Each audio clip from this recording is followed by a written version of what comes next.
కొరింథీయులకు రాసిన పత్రిక 4వ అధ్యాయం 8వ వచనం.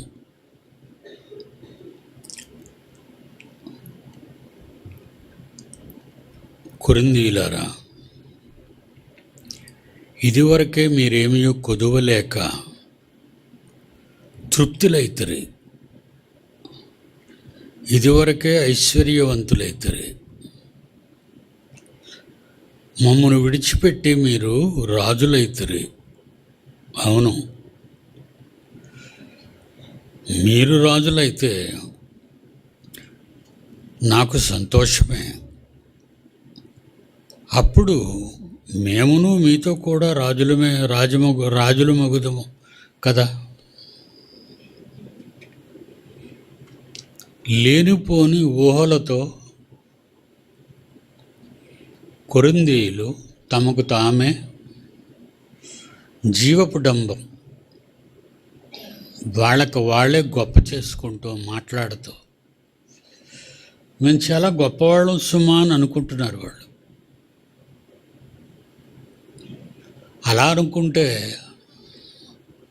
1వ అధ్యాయానికే పౌలు వాడను, కేఫా వాడను, అపోల్లో వాడను, ఇంకొకడు నేను క్రీస్తు వాడను అని చెప్పుకుంటున్నారు. మీరు క్రీస్తు విభజింపబడ్డా? నేనేమైనా మీ కొరకు సిలువేయబడ్డానా? ఇలాంటి గొప్పలన్నీ చెప్పుకుంటున్నారు మీరు ఇన్ని తప్పులు చేసి.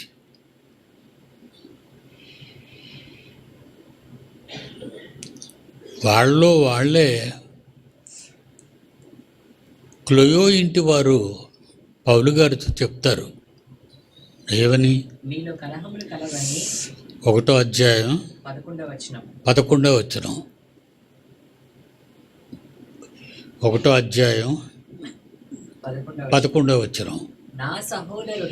నా సహోదరులారా, మీలో గొడవలున్నాయని మిమ్మును గూర్చి క్లోయో ఇంటి వారు చెప్పారు. మీలో చాలా గొడవలు అని. కొన్ని కుటుంబాల్లో గొడవలు ఆరవండి. పగలుగా కక్షలుగా పెంచుకుంటారే తప్ప వాళ్ళు మర్చిపోరు. వాళ్ళ గుండెల్లో ఉంటాయి. వాళ్ళ గుండెల్లో పగ, ద్వేషం, కక్ష. బయటికి మాత్రం ప్రేమగా ఉన్నట్టుగా మాట్లాడతారు. అది మంచిది కాదు. క్లోయో ఇంటి వారు నాకు చెప్పారు, చాలా గొడవలండి బాబు. కొరింథీయులు చాలా గొడవలండి, గొడవల మనుషులండి వాళ్ళు.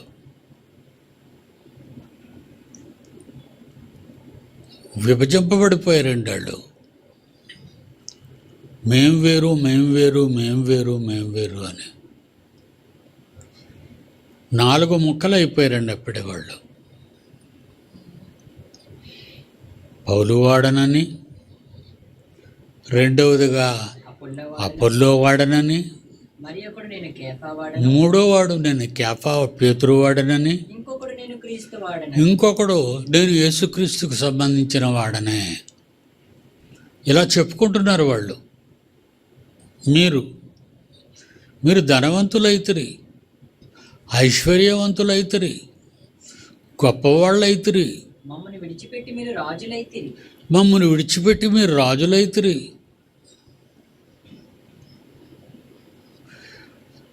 ఇలా అనిపించుకుంటున్న మీరు ఎంతవరకు క్రీస్తులో ఉన్నారు?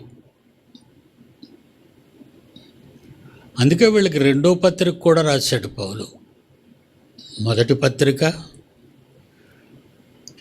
2వ పత్రిక. ఈ పత్రికలు చదువుతుంటే వాళ్ళలో ఉన్న డిస్టర్బెన్స్, అనైక్యత, ఒకరికొకరు హెచ్చించుకోవటం. కనుక దేవుని పిల్లలారా,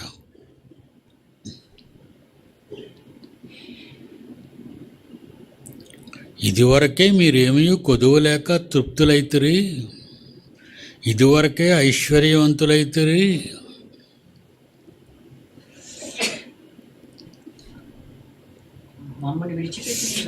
మమ్మను విడిచిపెట్టి మీరు రాజులైతిరి.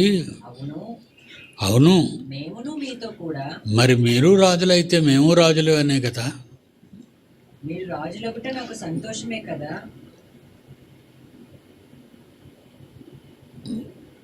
మీరు రాజులైతే నాకు సంతోషమే, కానీ మీరు ఆ రాజులు కారు.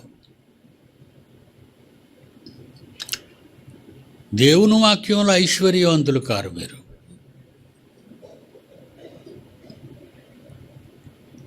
దేవుని జ్ఞానంలో గొప్పవాళ్ళు కారు. మీరు లోకంగా మీరు గొప్పలు చెప్పుకుంటున్నారు, గొప్పగా ఉండాలని అనుకుంటున్నారు. అంటున్నాడు. సరేలేండి, మీరు ఎలా ఉంటే ఉండండి, మేము ఎలా ఉంటామో, మేము ఎలా ఉన్నామో మీకు చెప్తానని తర్వాత వచనంలో అంటున్నాడు. ఏమని? 9వ వచనం, మరణదండనకు విధింపబడిన వారమైనట్టు దేవుడు అపోస్తులమైన మమ్మును అందరికంటే కడపట ఉంచి ఉన్నాడని నాకు తోచుచున్నది. మేము లోకమునకు, దేవదూతలకును, భూమి మీద ఉన్న మనుషులకును వేడుకగా ఉన్నాము. మమ్మల్ని బఫూన్లుగా చూస్తున్నారు, మమ్మల్ని హాస్యవంతులుగా చూస్తున్నారు, హేళనగా చూస్తున్నారు మమ్మల్ని. ఎంత బాధపడుతున్నాడో చూడండి పౌలు. వాళ్ళ క్యారెక్టరు, వాళ్ళ జీవిత విధానం. మీరు గొప్పవాళ్ళే, మేము ఎలా ఉన్నామంటే దేవునికి, మేము ఎలా బ్రతుకుతున్నామంటే మీకోసం. మరణదండనకు విధింపబడిన వారమైనట్టు దేవుడు అపోస్తులమైన మమ్మును అందరికంటే కడపట ఉంచి ఉన్నాడని నాకు తోచుచున్నది. మేమందరికంటే తక్కువ వాళ్ళం, మేమేమీ లేని వాళ్ళం.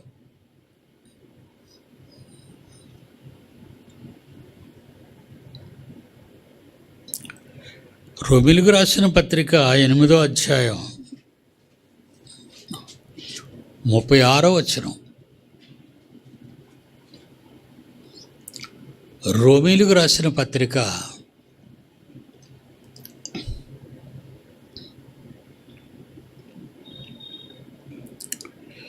8వ అధ్యాయం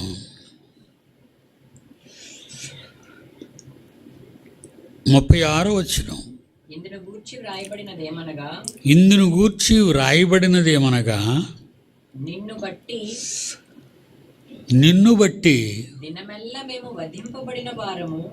దినమెల్లా మేము వధింపబడిన వారం, రోజుకి చచ్చిపోతున్నాం మేము. ఎప్పుడు కసాయివాడు అనుకుంటాడు, అప్పుడే మా పీక తగ్గొడుతున్నాడు మమ్మల్ని తినేయటానికి.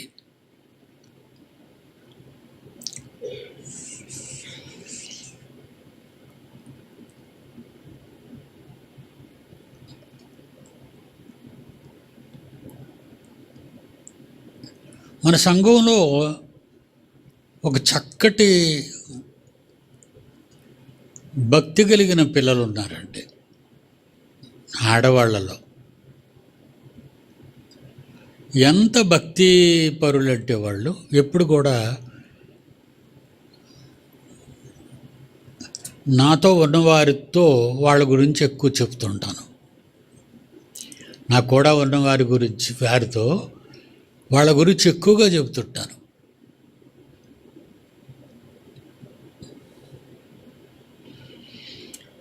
ఇంటి దగ్గర ఎన్నో కష్టాలు,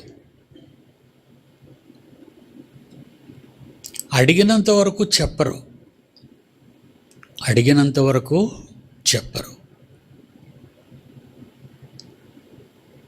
పలానా పని ఉంది దేవుని పని అని కానీ మనం చెప్పామంటే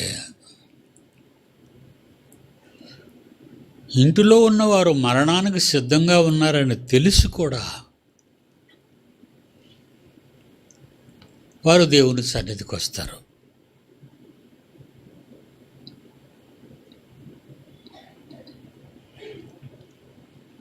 వధింపబడిన వారు ఒక పక్క దేవుని దగ్గరికి వెళ్ళాలి, ఒక పక్క ఇంట్లో 2 పేషెంట్లు, అది మరణావస్థ. ఎప్పుడు చచ్చిపోతారో తెలీదు. వాళ్ళ ఇంట్లో ఉన్న 2 కూడా ఎప్పుడు చచ్చిపోతారో తెలియదు. అలా ఉంది పరిస్థితి.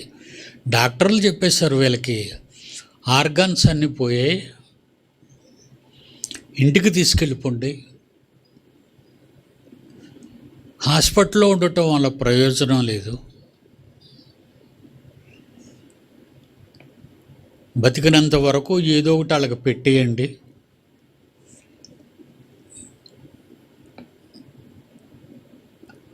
అని అన్న వాళ్ళని ఇంటికి తీసుకొచ్చి మందులు ఇచ్చే పరిస్థితిలోనూ, మందులు తీసుకునే పరిస్థితిలో, ట్యాబ్లెట్లు మింగే పరిస్థితిలో వాళ్ళు లేరు. యూరిన్ పాస్ చేయలేరు, మోషన్కు వెళ్ళలేరు, వాళ్ళు వెళ్ళినా ఏమీ చేసుకోలేరు. ఒక భయానకమైనటువంటి వాతావరణం. అలా అని వాళ్ళకి చేయటానికి వీళ్ళు ఎన్నడూ దేవుని సన్నిధిని మానలేదు. వాళ్ళు ఎన్నడూ కూడా దేవుని సన్నిధిని వదులుకోలేదు.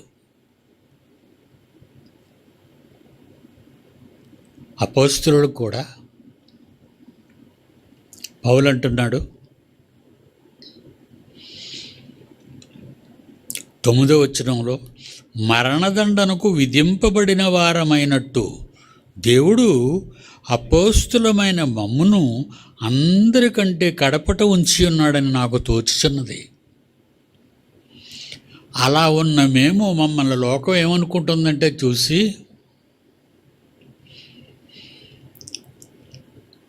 అందరికంటే కడపట ఉంచి ఉన్నాడు దేవుడు మమ్మల్ని, వేడుకగా ఉన్నాము. దేవదూతలకు, మనుష్యులకు మేము వేడుకగా ఉన్నాము.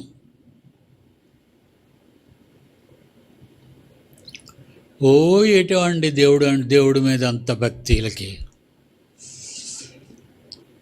ఏంటో దేవుడి మీద వాళ్ళందరికి భక్తి అలాగా వదిలేసి వెళ్ళిపోతారండి. దేవుడేం దేవుడు దేవుడు దేవుడు గుడి గుడి గుడి అనుకొని వెళ్ళిపోతారు అని హేళన చేస్తారు వాళ్ళని.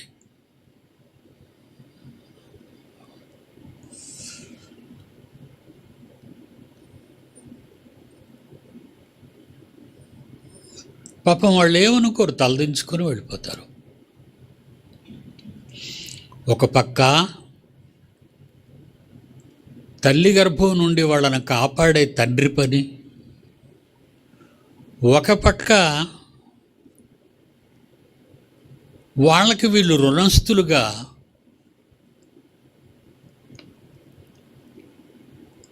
వాళ్ళ కోసం ఇంటి దగ్గర నలిగిపోతూ ఉంటారు. దేవుని సన్నిధికి వచ్చే 2-3 గంటలైనా శనివారం లాంటి రోజుల్లో ఇంటి దగ్గర మిగిలిన గంటలన్నీ వాళ్ళకి పరిచర్య చేస్తూనే ఉంటారు. మోషన్ వెళ్ళినా, యూరిన్ వెళ్ళినా, ఏవైనా తినడానికి పెట్టినా తాగడానికి పెట్టినా అలాగ చేసుకుంటూనే మంచం మీద బ్రతుకున్న శవాలుగా ఉంచారు వాళ్ళని.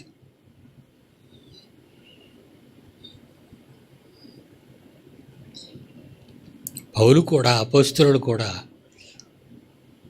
వాళ్ళు వినలేదని మేము మానేయలేదు, మీరు వినలేదని నేను చెప్పడం మానలేదు, నన్ను రాయటం మానలేదు మీకోసం, కానీ మీరు మమ్మల్ని చాలా తక్కువగా అంచనా వేస్తున్నారు, మీరు మమ్మల్ని చాలా తప్పుగా మాట్లాడుకుంటున్నారు మీరు.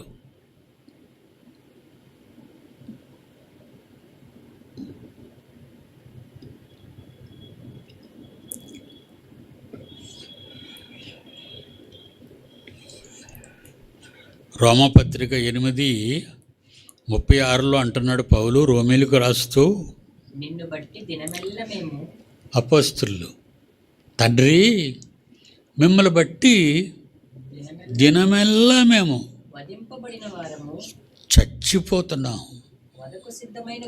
వధకు సిద్ధమైన గొర్రెలం మేము ఎంచబడిన వారము. అలా మమ్మల్ని దేవుడు ఎంచుకున్నాడు. చిన్న పని ఉంటే ఎన్నో కారణాలు చెప్పి ఇంటి దగ్గర ఉండిపోయే క్రైస్తవులు అందరూ కాదండి, మన సంఘంలో ఉన్న వాళ్ళ గురించి మాట్లాడతారు. ఏదైనా చిన్న కారణం దొరికితే చాలండి గొడవలు పడతారు, దేవుని సన్నిధిని పోగొట్టుకుంటారు, దేవునికి భయపడరు, మానేస్తారు. వాళ్ళు మానేస్తారు, రారు, బాగలేదు, వాళ్ళు అదే చెప్తారు.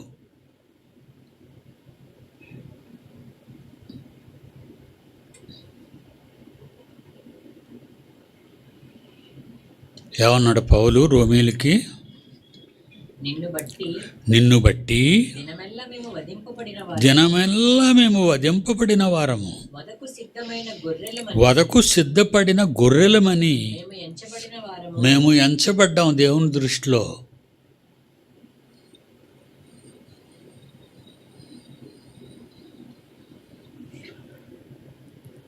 కొరింథీయులకు రాసిన 2వ పత్రిక 11వ అధ్యాయం, కొరింథీయులకు రాసిన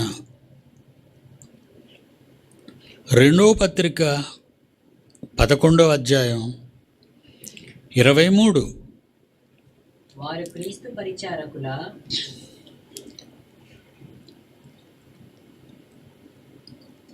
మళ్ళా కొరింథీయులకు రాస్తున్నాడు.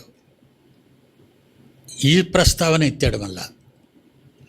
వారేనా సేవకులు? కొరింథీయులైనా సేవకులు? కొరింథీయులైనా వాక్యం చెప్తున్నారు? కొరింథీయులైనా దేవుడు పని చేస్తున్నారు? వాళ్ళు చెప్పుకుంటున్నారు, ఓ మేము ఎంతో సేవ చేసేస్తున్నాం అని. పౌలు అంటాడు వాళ్ళనే, వారు క్రీస్తు పరిచారకుల, నేను వెర్రివానిగానే మాట్లాడుతున్నాను, నన్ను పిచ్చోడు అనుకోండి మీరు, మేము కూడా క్రీస్తు పరిచారకులమే. ఇక మేము ఎన్ని కష్టాలు పడుతున్నామో మరి వాళ్ళకి చెప్పాలి కదా. కొరింథీయులకి మేము చాలా గొప్పోళ్ళు అనుకుంటున్నారు కదా అన్ని విషయాల్లో వాళ్ళు.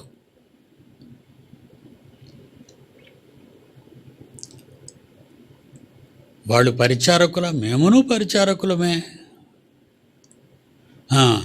మరి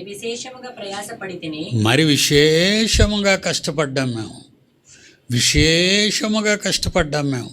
మరి అనేక పర్యాయములు మేము అపోస్తులమైన మేము అనేక పర్యాయాలు చెరసాలలో ఉంటిని, మమ్మల్ని చెరసాల్లో పెట్టారు, జైల్లో పెట్టేశారు.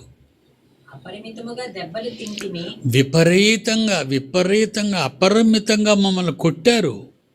వాక్యం చెప్పొద్దని, సేవ చేయొద్దని, దేవుని కొరకు బ్రతకొద్దని మమ్మల్ని కొట్టారు. అనేక మారులు ప్రాణాపాయములలో ఉంటిని, ప్రాణం కూడా పోతుందేమో అనే పరిస్థితుల్లో కూడా మేము సేవ చేసాం ఆగకుండా. యూదుల చేత కష్టాలు చెప్తున్నాడండి ఆయన. క్రైస్తవులు పడవలసిన కష్టాలు అపరిమితముగా దెబ్బలు తిన్నాం. అనేక మార్లు ప్రాణాపాయములలో ఉంటి, అనేక పర్యాయాలు ప్రాణం పోతుందని కూడా భయపడ్డాం. యూదుల చేత ఈ యూదులు ఈ కపటవర్తనలు ఏం చేశారో తెలుసా? 5 మార్లు ఒకటి తక్కువ, 5 మారులు మమ్మల్ని ఒకటి తక్కువ 40 దెబ్బలు కొరడా దెబ్బలు కొట్టారు. 39 దెబ్బలు 5 సార్లు. ముమ్మారు బెత్తములతో కొట్టబడి తిని, 3 సార్లు బెత్తాలతో కొట్టారు మమ్మల్ని. ఒకసారి రాళ్లతో కొట్టబడి తిని, ఒకసారి రాళ్లతో కొట్టారు మమ్మల్ని. ముమ్మారు ఓడపగిలి శ్రమపడి తిని, 3 సార్లు సువార్తలో ప్రయాణం చేసి సముద్రములో తుఫాన్లకు ఓడలు పగిలిపోయి ముమ్మారు ఓడపగిలి శ్రమపడి తిని, ఓడపగిలి శ్రమపడ్డాం మేము. ఒక రాత్రింబగళ్ళు సముద్రంలో గడిపి తిని, సముద్రంలో ఉండిపోయాం. అనేక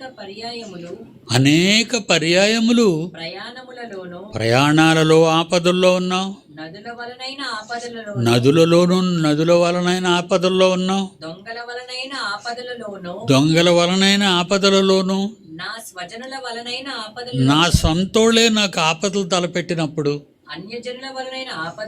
అన్యజనులు కూడా మమ్మల్ని ఇక్కడ చెప్పడానికి వీల్లేదని మమ్మల్ని బంధించి కొట్టినప్పుడు, పట్టణంలో ఉన్నప్పుడు కూడా మాకు ఆపదలు, అలానే అరణ్యానికి పారిపోతే అక్కడికి కూడా వచ్చి మమ్మల్ని ఇబ్బంది పెట్టి ఆపదలు, సముద్రములో ఆపదలు, కపట సహోదరుల వలన ఆపదలు, ప్రయాసముతోను కష్టములతోను తరచుగా జాగరణములతోను ఆకలి దప్పులతోను తరచుగా ఉపవాసములతోను చలి దిగంబరత్వము బట్టలు లేక.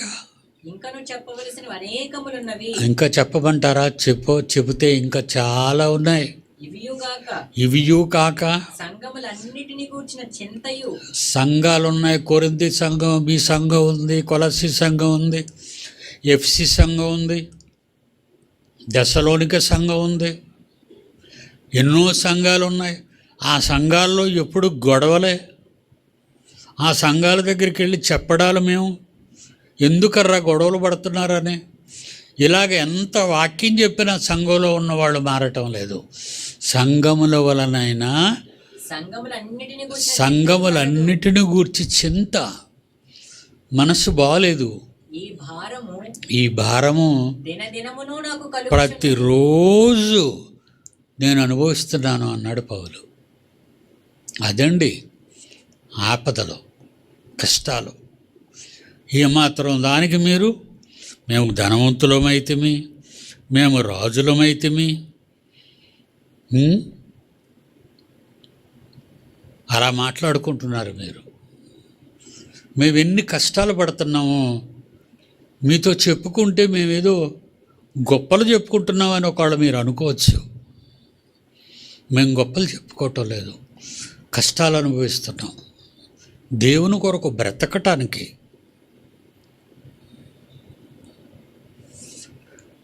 మీలో ఎవరు అనుభవిస్తున్నారు చెప్పండి ఇలాంటి బాధలు?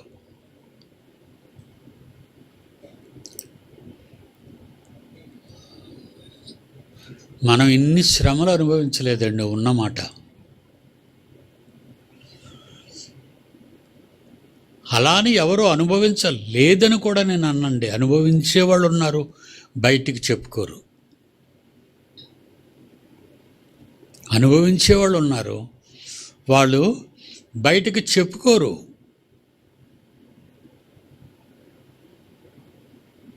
దేవుని పిల్లలారా, కొరింథీలో ఉన్నటువంటి క్రైస్తవులు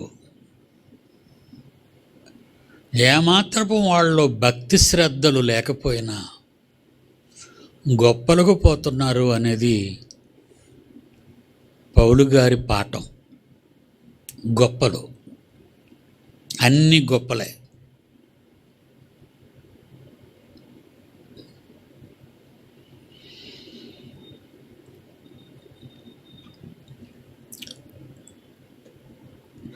మేము లోకమునకును దేవదూతలకును మనుష్యులకును వేడుకగా ఉన్నాము. ఎవరెవరికట? లోకానికి మేము బఫూన్లా కనబడుతున్నాం ఇన్ని బాధలు పడి. తర్వాత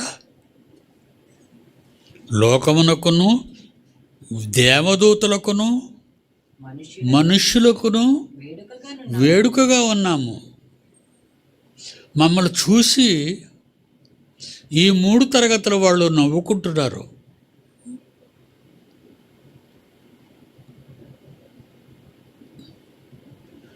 దేవుని విషయంలో మీరు ఈ పని చేయకూడదని ఎవరికైనా మనం హెచ్చరించామనుకోండి, దేవుని విషయంలో మీరు ఇలాంటి పొరపాట్లు చేయకూడదని అన్నాం అనుకోండి, వాళ్ళు పట్టించుకోరు. పోరా, నువ్వు మాకు చెప్పేదేంటి? సంఘం మీరు మాకు చెప్పేదేంటి? మేమేనా నేరస్తులం, మిగతా వాళ్ళు కారా అని ప్రశ్నలన్నీ మీ దగ్గర నుంచి విన్నవేనండి. నేను నా దగ్గరకు వచ్చిన మీలో కొందరు నా పిల్లల్ని హేళన చేస్తున్న మాటలు వాళ్ళు కన్నీళ్లు కారుస్తూ నాతో చెప్పినప్పుడు, మీరు క్షమించి విడిచిపెట్టేయండి అనేవాడిని. మీరు క్షమించి విడిచిపెట్టేయండి. మీరేమో నన్నేదో అనేస్తున్నారు, మమ్మల్ని లేదు అనేస్తున్నారు. అది చెప్పుకోదగ్గ మాట కాదు. నిన్ను అలా అంటేనే నువ్వు క్రైస్తవురాలివి, క్రైస్తవుడివి. నిన్ను ఎవరు అలా అనకపోతే నువ్వు క్రైస్తవుడు కాదు. వాళ్ళలోనూ దొంగవి. వాళ్ళు ఎలాడ దొంగలో మీరు అలాడ దొంగలో. అదేదో నేనే తప్పు చేసినట్టు మిగతా వాళ్ళు ఏదో చేయనట్టు, అదేదో నేను తప్పు మనిషిని మిగతా వాళ్ళంతా మంచివాళ్ళైనట్టు, మీరందరూ నీతిమంతులైనట్టు నేనేదో పాపినైనట్టు, ఇలాంటి పోకిరి మాటలు ఆడుతుంటారు కొంతమంది. ఆడవాళ్ళు మగవాళ్ళు వాళ్ళు చేసిన తప్పుని తెలుసుకోవటం లేదు. వాళ్ళు చేస్తున్న తప్పులు వాళ్ళు తెలుసుకోవటం లేదు. హేళన.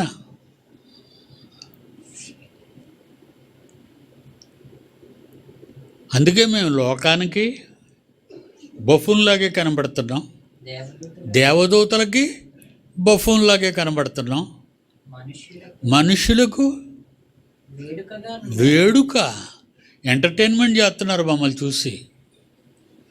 మమ్మల్ని చూసి నవ్వుకుంటూ పోతున్నారు.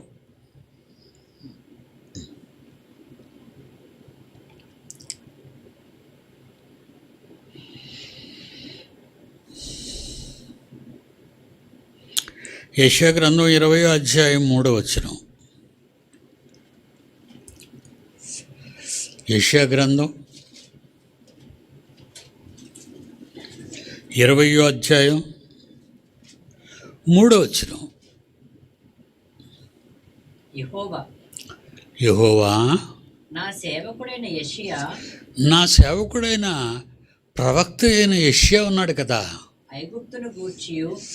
ఐగుప్తును గూర్చి కూషును గూర్చి ఆ 2 దేశాల గురించి సూచనగా, సాదృశ్యముగాను, ఉదాహరణగా, ఎగ్జాంపుల్గా 3 సంవత్సరములు దిగంబరి అయి జోడులు కాళ్ళకు పాదాలకు చెప్పులు లేవు. ఈ 2 దేశాలకి సువార్త ప్రకటించడానికి కాళ్ళకు చెప్పులు లేక నేను ప్రజల మధ్య నా సేవకుడైన యెషయా నా సేవకుడైన యెషయాను యెషయాను ఐగుప్తును గూర్చి ఐగుప్తును గూర్చి కూషును గూర్చి కూషును గూర్చి, రెండు దేశాల గూర్చి సూచనగాను సాదృశ్యముగాను సాదృశ్యముగాను 3 సంవత్సరములు దిగంబరి అయి బట్టలు ఒంటి మీద గుడ్డ ముక్కలు లేక జోళ్ళు లేకయే నడుచుచున్న ప్రకారము ప్రజల మధ్య తిరిగాడు.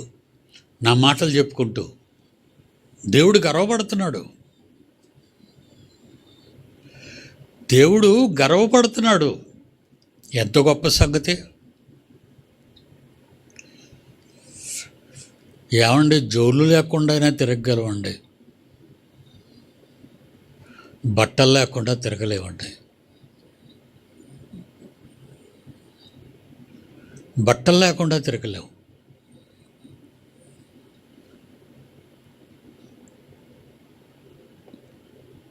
పెద్ద ప్రవక్తలలో పెద్దవాడైనటువంటి, అందరికంటే పెద్దవాడైన ప్రవక్త అయిన యెషయాను గూర్చి ఏమని ప్రారంభించాడు? నా సేవకుడు అంటున్నాడు. చూడండి, నా సేవకుడు అంటారు వాళ్ళు నా సేవకులు. దేవుడు చెప్పుకునేటంతట ఎత్తుకు నువ్వు ఎదిగావా?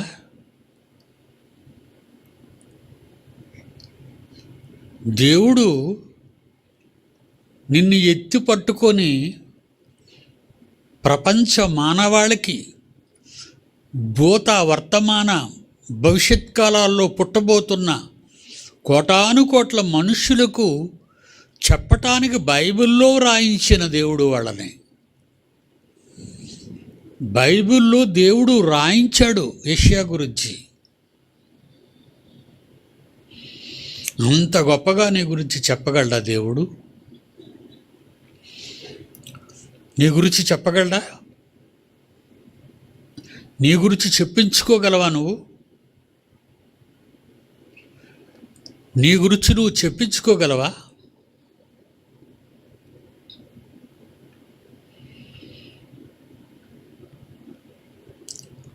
మనలో ఒక 4-5 గురించే దేవుడు చెప్పగలడు, అంతకంటే ఎక్కువ లేరండి. నాకున్న మీతో ఉన్న అనుభవాన్ని బట్టి సెమినార్లో కూడా కాట్లాడుకుంటున్నారని విని బాధపడ్డానండి. కై కై కై అని పిచ్చి కుక్కల్లాగా, అది ఆడవాళ్ళు గొడవలు పడ్డారటండి.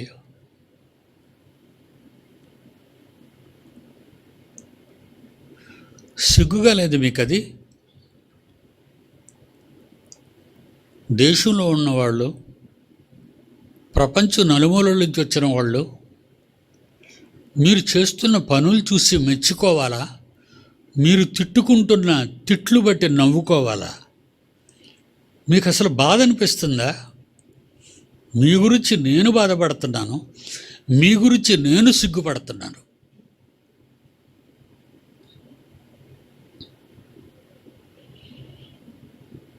వద్దండి, మానండి దయచేసి. అస్సలు మీరు మార్పు రావటం లేదు. ఎంత శక్తివంతమైనటువంటి దేవుని మాటలు మీకు ప్రకటించినా అవేవి మీ హృదయాన్ని కరిగించలేకపోతున్నాయి. బండబారిపోయిన మీ హృదయాలు మెత్తన హృదయాలుగా మారటం లేదు. మార్పు రావటం లేదు. ఎన్ని విన్నా, ఎన్నిసార్లు విన్నా మీలో మార్పు లేదు.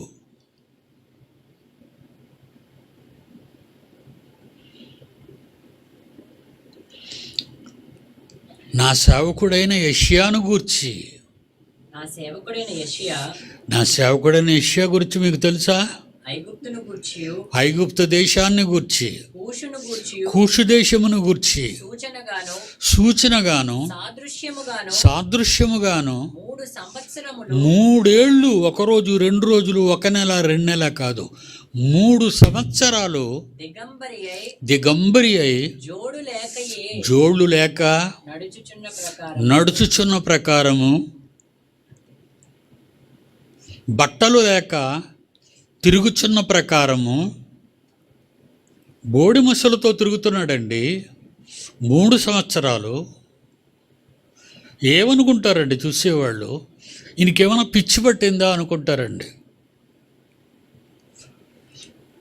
మన దగ్గర ఎవరైనా బట్టలు లేకుండా రోడ్లు తిరిగితే పోలీసులు వచ్చి నిన్ను అరెస్ట్ చేస్తారు, జైల్లో పెడతారు, తీసుకెళ్ళి అలా తిరగకూడదని.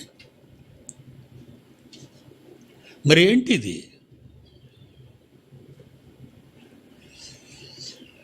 దేవుని కోసం ఎన్ని త్యాగాలు చేశాడండి. ఒక పౌల, ఒక పేతురా, ఒక ప్రవక్త, ఒక అపోస్తులుడా, ఒక శిష్యుడా, ప్రారంభ శతాబ్దపు క్రైస్తవుల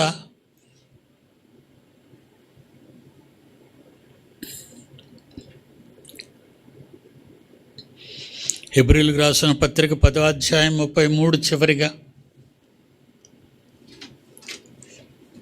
హెబ్రీయులకు రాసిన పత్రిక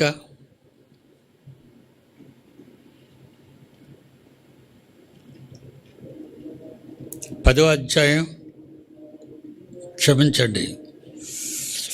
10వ అధ్యాయం 33. ఒక విధముగా చూచితే మీరు నిందలను బాధలను అనుభవించుట చేత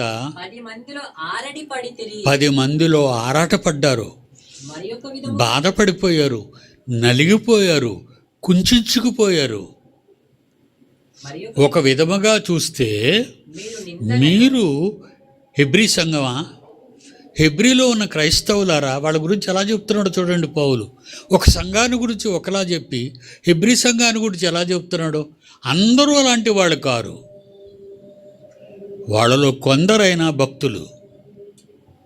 ఒక ప్రక్క చూస్తే మీరు నిందలను బాధలను అనుభవించుట చేత 10 మందిలో సిగ్గుపడ్డారు, బాధపడ్డారు, నలిగిపోయారు, అవమానించబడ్డారు. మరి ఒక విధముగా చూస్తే మీలాగా ఇలాంటి కష్టాలు అనుభవించిన వారితో అమ్మయ్యా మేము కూడా అంతటి వారం అయ్యామా, మేము కూడా అపోస్తులంతటి వాళ్ళమయ్యామా, మేము కూడా ప్రారంభ క్రైస్తవులంత గొప్పవాళ్ళం అయ్యామా, కష్టాలు అనుభవించామా?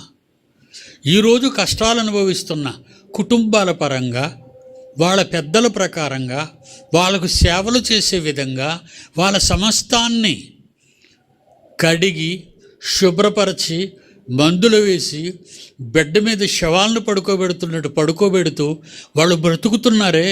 అలా బ్రతుకుతున్నా దేవుని సన్నిధి మానలేదే, దేవుని కొరకు మానలేదే. ఇల్లును అందరినీ విడిచిపెట్టి వస్తున్నారే. ఇరుగు పొరుగు వాళ్ళు లోకులు ఏమనుకున్నా ఈల దేవుడు అంత గొప్పగా వెళ్ళిపోతున్నారు దేవుడి దగ్గరికి అని వాళ్ళని అవమానించిన వాళ్ళు వస్తున్నారే. మరి ఒక విధముగా చూస్తే వాటిని అనుభవించు వారితో పాలివారైతిరి. God bless you.